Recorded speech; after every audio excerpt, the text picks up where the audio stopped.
From the St. Louis Public Radio Newsroom, this is The Gateway. It's Friday, May 31st. I'm Jonathan Ahl. Swarms of cicadas have descended upon parts of the St. Louis area.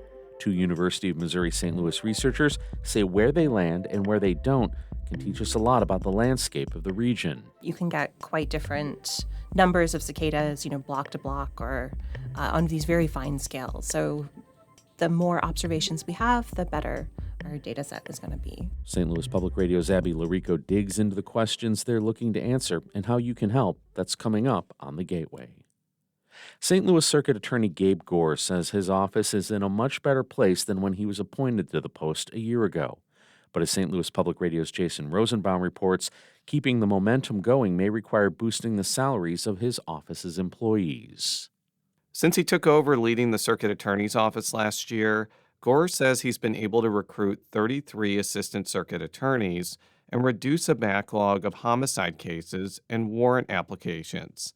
But Gore says he needs to be able to pay his staff more money, especially when there's fierce regional competition. Even since I've been here, I can think of 3 attorneys who have left and have gotten significant pay increases to go to neighboring prosecuting attorneys' offices. Governor Mike Parson appointed Gore as circuit attorney after Kim Gardner resigned amid widespread management issues.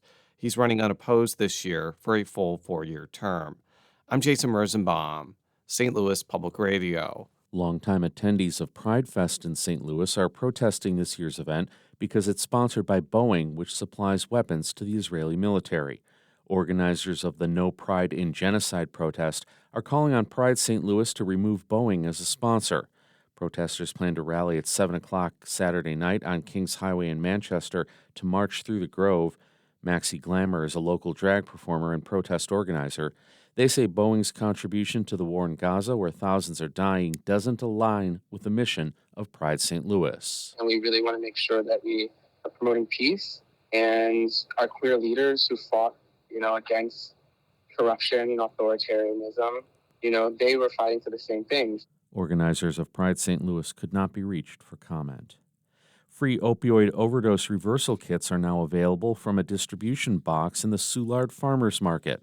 St. Louis Public Radio's Lauren Brennicke reports that St. Louis health officials will open hundreds more boxes in the coming months. Health department officials say the free naloxone nasal spray, also known by the name brand Narcan, will save hundreds of lives.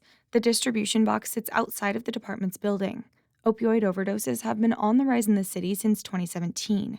The St. Louis Public Library is part of the harm reduction initiative by the department's Behavioral Health Bureau. City Health Director Dr. Mati Slotsbio-Davis says library officials determine which areas most need naloxone. There'll be one by the end of the week outside City Hall, and they've mapped out a plan to go to the most disenfranchised areas for the rest of the boxes. Health officials will install hundreds more naloxone distribution boxes over the next several months in St. Louis neighborhoods with populations at high risk for overdose. I'm Lauren Brennicke, St. Louis Public Radio. A new report from the Federal Environmental Protection Agency shows that less than $3 million has been spent of the $11.5 million awarded to address sewer issues in Cahokia Heights. The Metro East community and its residents have long dealt with chronic flooding and sewer backups. The latest EPA effort, called a funding matrix, aims to compile updates on relevant construction and funding opportunities, like grants, to bring transparency. Outgoing EPA Coordinator Beth Murphy says there could be a few reasons for the delays in spending. So if there is a delay in accessing any of that information, it's because the city, Cahokia Heights, for example, is hopefully still in the process of demonstrating that financial capability or scoping out those projects. Murphy also says there's only so many people to complete a large number of sewer projects.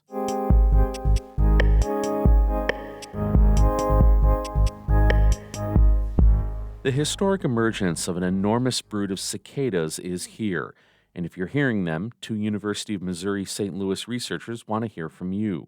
But if they seem to avoid your yard, well, researchers still want to hear from you. St. Louis Public Radio's Abby Larico has more on the questions they're hoping to answer. Love it or loathe it, the song of the summer could best be described as buzzy.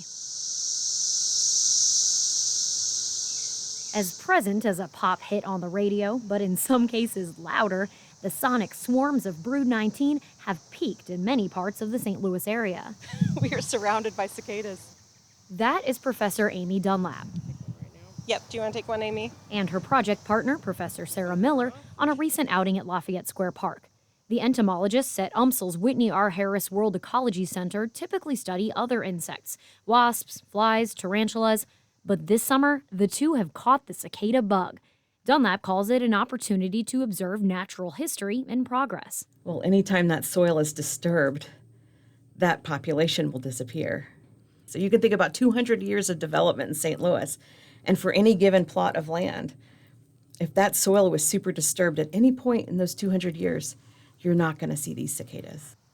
They have their theories about where they'll see the most cicadas. The farther outside the city, the denser the bug population. But Dunlap says they want to dig in further, so they're looking at historic maps of the city to pinpoint block by block where the bugs should be. We are expecting to see an overlay of decades of development, population density, how much roads, impervious surfaces there, green spaces that were historic green spaces. You know, we should see cicadas in Lafayette Square Park. We should see cicadas in Forest Park. We may not see cicadas in Grand Center. And Miller says this is where they're looking for some help. What do the cicadas sound like where you are? In some places, they're loud enough to trigger health warnings on wearable fitness devices. Other parts of the region, crickets, in the figure of speech way. The more observations we have, the better our data set is going to be. The scientists want to hear it all, using a phone app called Arduino Science Journal. Miller says a 3-minute recording gives a pretty accurate average decibels reading that can then be submitted on their website, socialinsectdiversitylab.com. We wanted to do kind of a sampling method that would be easy and fast for people to do. And then at the same time, use their eyes and ears and look around and see, do you actually see cicadas? Do you hear cicadas as well? Knowing where they aren't is just as valuable to us as knowing where they are. For the record, the cicadas are louder than the children. Like a lot of summer sounds, this too will fade. Just give it a couple weeks. But in the meantime, the scientists say embrace it. For their research, sure, but also for your own listening pleasure. People are traveling here. People are traveling to the Midwest just to hear these cicadas. And I think some of it might also be a sort of shift in the way that you're thinking of it. They are found only in a small part of the world, and so appreciating the fact that you have a really large, loud accumulation of them rather than being irritated with them might be the way to go. A perspective that could help change your tune about this cicada summer. I'm Abby Larico, St. Louis Public Radio.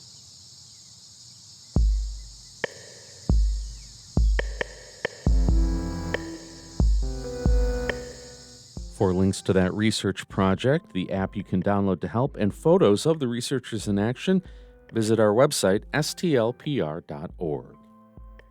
The Gateway is a production of St. Louis Public Radio, music by Ryan McNeely of Adult Fur. We're a member-supported service of the University of Missouri, St. Louis. I'm Jonathan Ahl, in for Abby Larico. She's on assignment today, but will be back hosting The Gateway on Monday.